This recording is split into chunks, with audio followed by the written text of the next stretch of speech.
Indian Navy is a very fair service. It's a very fair service. In armed forces, there is no second chance. Enemy is not going to give you a second chance. So you have to put your best foot forward.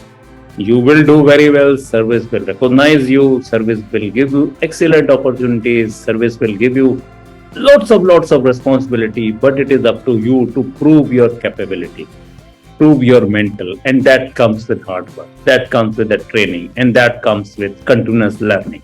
So you will have to be at your job to see that how well familiar you are with the system and how fast you are familiar with it.